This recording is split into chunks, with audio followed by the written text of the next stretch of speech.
Deus, por meio do Espírito Santo, usando a minha vida, vai ministrar o nosso coração. Não converse com alguém. Se você quiser café, você pode levantar a mão ali. A diaconisa Edith está ali na recepção, pode te alcançar se você quiser. Você mesmo pode levantar ali, né? Mas foque na palavra do Senhor nessa noite. Eu também quero ler aqui em Gênesis 2, 21, que está dizendo assim: então o Senhor Deus fez cair um sono pesado sobre Adão, e este adormeceu e tomou uma das suas costelas e cerrou a carne de seu lugar. E da costela o Senhor Deus tomou do homem e formou a mulher, e trouxe a Adão. E disse a Adão: essa é o osso do meu osso, carne da minha carne, essa será chamada varoa, porquanto do varão foi tomado. Que coisa interessante a formação de Eva e Adão. Veja que de um, Deus forma dois. Vocês nunca pararam para pensar isso? Que de Adão, Deus tira mais um e faz Eva. Então, no princípio, era Adão. E de Adão, Deus faz Adão cair numa anestesia geral. E Adão cai em um profundo sono. Dele, Deus tira uma parte e faz a mulher. E disse Adão, depois no versículo 23, essa é osso do meu osso, carne da minha carne. Em Mateus capítulo 19, versículo 5, Jesus está dizendo assim: não separe o homem aquilo que Deus uniu. Não separe o homem, porque homem e mulher se tornaram uma só carne. Por que hoje, nesse século que nós estamos vivendo, nós não temos mais casamentos duradouros para a vida toda? Por que nós não temos casamentos que são para a vida toda? Sempre lembrando que toda vez que você casa-se oficialmente com alguém diante de um juiz de paz ou diante de um padre ou de um pastor, você faz uma aliança com essa pessoa de ser fiel até que a morte você separe. É um contrato. É um contrato de uma aliança que você faz até que a morte vos separe. Por isso Jesus falou: não separe o homem aquilo que Deus uniu.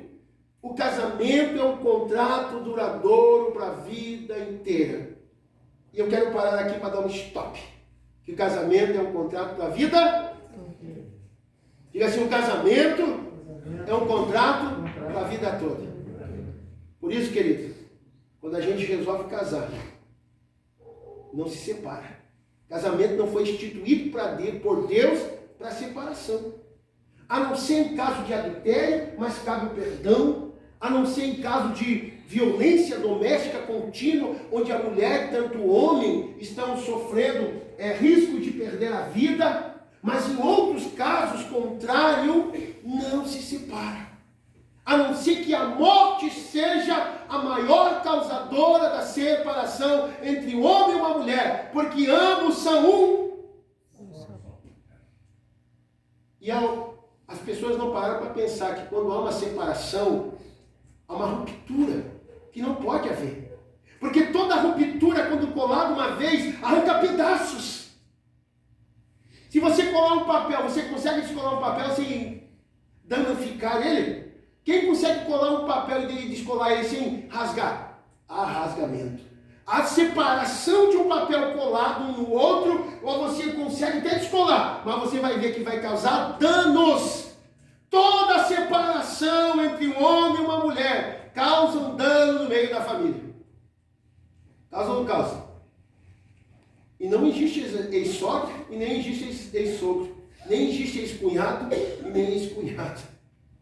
Esse dia eu falei aqui na igreja que quando a gente casa, o casamento é igual um CD. Você compra um CD de música porque você gostou de uma só, mas tem que levar as outras 15 músicas. Então quando você casa, eu casei com a Belinha casou com o Belão. Importa sim, ambos casaram, mas ambos têm família.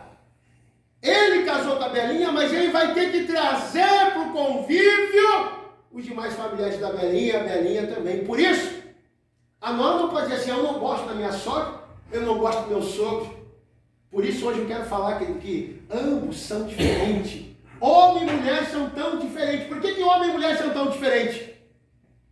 Quando homem e mulher resolvem casar, eles têm que saber uma coisa, que ambos são um diferente um do outro, não porque é sexo masculino e sexo feminino, mas porque ambos têm comportamentos diferentes um do outro. Tem mulher que tem um comportamento colérico, tem um homem que tem um comportamento frenético, tem um homem que tem um comportamento melancólico e a mulher que tem um comportamento sanguíneo. Vocês não tinham estudado isso ainda? Interessante. Cada um desses comportamentos nós temos. Cada um de nós tem um comportamento desses. Colérico, frenético, melancólico e sanguíneo. Cada um de nós que aqui estamos hoje tem um comportamento desse. E, consequentemente, nossos filhos também têm um comportamento. Você imagina dois sanguíneos casados no mesmo lugar. Duas pessoas sanguíneas. O que é uma pessoa sanguínea? Você não vai pensar que uma pessoa sanguínea é briguenta. Não pense que a pessoa sanguínea é aquela pessoa briguenta. Não. A pessoa que tem um comportamento sanguíneo é a pessoa que tem iniciativa, que tem liderança, que tem atitude, que ela não quer fazer o amanhã, ela quer fazer o... E aí, dentro do casamento tem esses comportamentos. O homem já é mais pacífico, dependendo do comportamento. Mas agora imagina dois comportamentos sanguíneos na mesma casa. A mulher que quer... Lembra de uma coisa, eu quero explicar aqui para as irmãs, que submissão ao esposo não é você ser empregada dele e tapete. Submissão é você estar enganjada na missão juntamente com o teu esposo em concordância. Isso é submissão. Isso é submissão. E a Bíblia fala em 1 Pedro 3,7 que nós, homens, devemos coabitar, morar com nossas esposas, com entendimento, porque temos uma mulher do nosso lado com vaso mais frágil. Sabe quantas palavras uma mulher fala no dia? Uma mulher normal, ela pode falar até 6.000 palavras, 8.000 palavras por dia, uma mulher normal. Uma mulher normal fala durante um dia de 6 a 8.000 palavras. O homem normal fala de 4.000 palavras. Por isso nós, homens, estamos se reeducando em aprender a ouvir as mulheres. Isso é conhecimento. Como edificar uma casa? Com conhecimento. Ei, não pensa que eu sou exemplo, 100% exemplo. Eu estou reaprendendo a cada dia, me esforçando para aprender. Porque o que é o conhecimento? Eu tenho que conhecer a esposa que eu vou casar. E conhecer a mulher não é só conhecer, eu sei que é Beltrano, não. Conhecer o comportamento da mulher. Porque as mulheres têm o círculo delas, o círculo a ser. Nem todo dia a mulher está sorrindo. Nem todo dia as mulheres estão sorrindo. Tem um dia que as mulheres estão bravas, estão zangadas. As mulheres concordam com o pastor Luiz? Tem dia que as mulheres estão. Então nós precisamos, nós como homem, passar a conhecer nossas esposas. Para os solteiros, estude sobre o comportamento das mulheres. O que estou falando aqui, eu queria ter feito lá quando eu era solteiro, aprendido isso. Porque tem muitas vezes que tu está em conflito dentro do lar com a tua esposa, por não saber, por não ter conhecido antes o comportamento da tua esposa, e a esposa não ter conhecido o comportamento do teu esposo. E aí entra no conflito. Dois sanguíneos, mas cada um de nós tem um comportamento diferente um do outro. Nós trouxemos para o nosso relacionamento conjugal culturas religiosas e hábitos de nossas famílias que aprendemos com os nossos pais. Trouxemos ou não trouxemos? Trouxemos hábitos. Aí eu gosto de comida mais temperada. Aí eu gosto de dormir 10 horas. Escureceu 7 horas, né? Vou dormir. O homem já gosta, não, eu gosto de dormir à meia-noite. E aí estão debaixo do mesmo teto. Por isso, Salomão, muito sábio, Salomão está dizendo assim, ó, com sabedoria e conhecimento. O homem, vou repetir, O homem normal fala de 4.000 palavras por dia. A mulher normal, pode ter mulheres que falem mais. Mulher normal fala de 6 a 8.000 palavras por dia. Vocês podem perceber que uma mulher, quando se reúne, elas conversam. E o tempo passa. E elas não percebem, mas conversam. O homem, a mulher, é diferente do homem por quê? Porque a mulher é detalhista. A visão minha, como homem, a visão do diácono Luiz, do Jorge, do Mateus, do diácono Adriano, de todos os homens que estão aqui, a nossa visão é uma visão reta. Nós temos foco. A mulher tem uma visão de águia, que eu vou colocar aqui. Por que visão de águia? Porque a mulher enxerga ao redor, nós enxergamos para frente. Por que a mulher é detalhista? Se as mulheres estão numa festa, ela observa tudo que está acontecendo ao redor. O que eu e você como homem não conseguimos ver ao redor, a mulher consegue enxergar ao redor. Irmãos, pare para pensar. O que eu quero falar aqui para vocês não é questão de defeitos ou qualidade. Mas é para nós entendermos que nós somos diferentes uns dos outros e que nós temos que ter sabedoria para convivermos com essas indiferenças e sabermos usá-la para a edificação do nosso relacionamento. Não é para nos acusar, não é para nos ferir, mas é para saber assim, a minha esposa eu preciso conhecer, o meu esposo eu preciso conhecer. Ah, mas eu já estou há 30 anos, conhece? Não, será que conhece mesmo? Hoje eu estava estudando isso, me aprofundando mais desde ontem para cá, e eu dava risada, eu dizia assim, como que a gente, olha só o que a Bíblia diz, o povo perece por falta do conhecimento. Então nós temos que entender o comportamento de cada um. E eu quero dizer aqui o comportamento de cada um, e isso também para os nossos filhos. O primeiro comportamento que eu quero falar aqui, colórico. O comportamento colórico ele é positivo, ele tem vontade e ele é forte. Independente, visionário, prático e produtivo. Esse é o comportamento colórico. Ele é produtivo. Por que esse homem trabalha tanto? Por que essa mulher trabalha tanto? Você não consegue parar em casa, você não consegue ficar, está em casa, não consegue ficar quieto. Sempre está procurando alguma coisa para... É o comportamento que o próprio Deus criou. É o comportamento do homem e da mulher. Tanto a mulher quanto o homem e nossos filhos têm esse comportamento. Colórico, ou seja, ele é forte, ele é visionário. O que é o visionário? Ele está chegando para frente, ele está abrindo, ele está sonhando, ele está implantando, então, e é produtivo, sempre está produzindo. Ou seja, se tem um pedaço de terra, o cara está plantando pepino, está plantando abóbora, ele tem uma baleta, ele vai lá, vou fazer dessa baleta uma piscina, ele sempre está tendo uma visão ampla, porque ele é produtivo.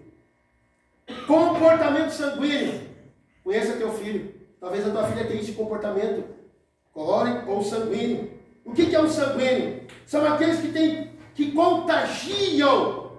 Ele chega com uma ideia e diz assim, irmãos, vamos varrer lá fora daquela rua, vamos evangelizar, vamos construir. E o contágio dele, a alegria dele, a vontade dela ou dele, contagia os demais. Esse é o comportamento sanguíneo. Ele arrasta para fazer aquilo que ele acredita que tem que fazer. Esse é o comportamento sanguíneo.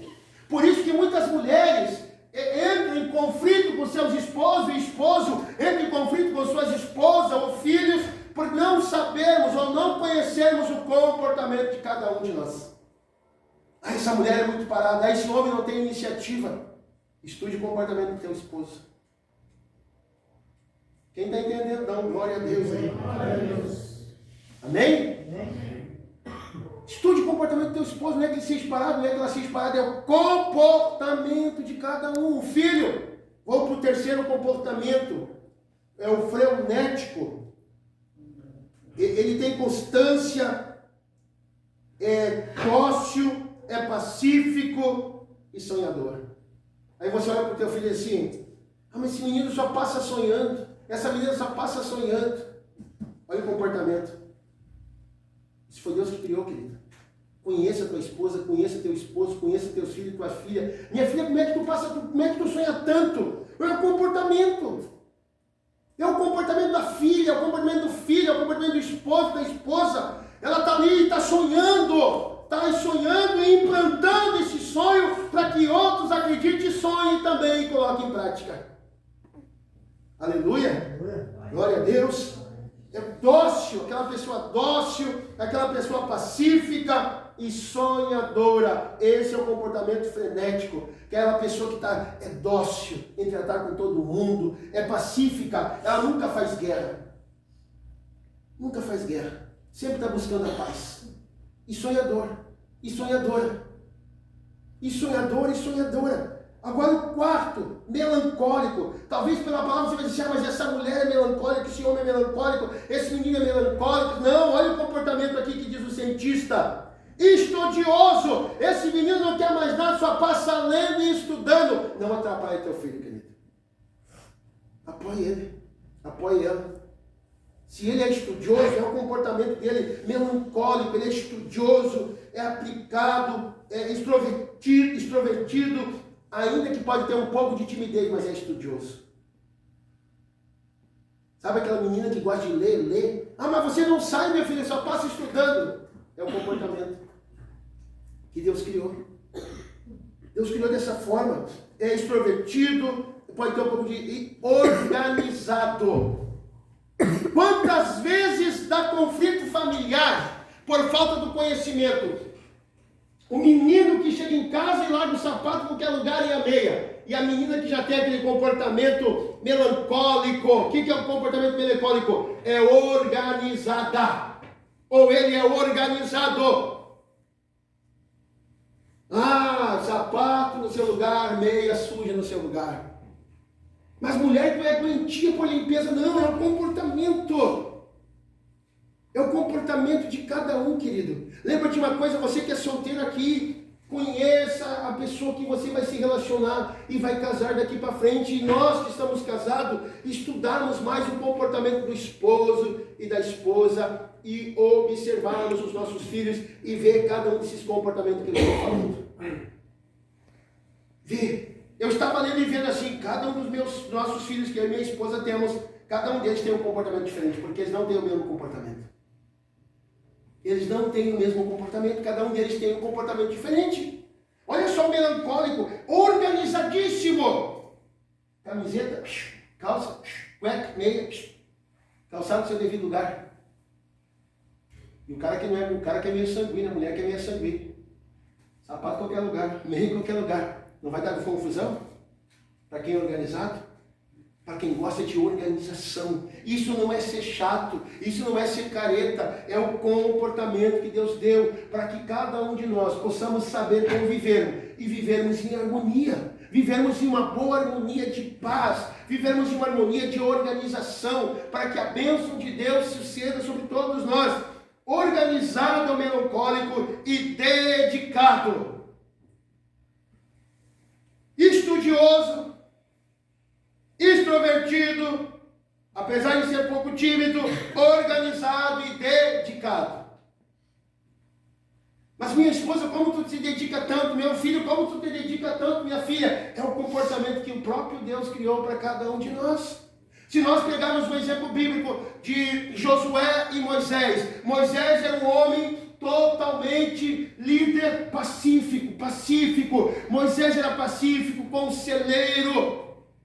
A melhor coisa que tenho falado e buscado aprender, ouça o que eu estou falando, que eu tenho falado, tenho buscado aprender, ouça antes de falar. Ouça antes de falar. Ah, mas a minha vizinha faz 40... Querido, faz 40 anos, mas você nunca parou para ouvir ela, você falou. Ouça, porque você vai conhecer aquela pessoa vai conhecer você, mas o principal, quando você está, o que a Bíblia diz em Tiago 1,19? Sede pronto para ouvir? Então quando nós ouvimos, nós sabemos, nós passamos a conhecer, conhecemos a história. Talvez entre todos nós que aqui estamos e fora aqueles que não puderam estar no culto de hoje, entre todos nós aqui, uma grande maioria de nós não nos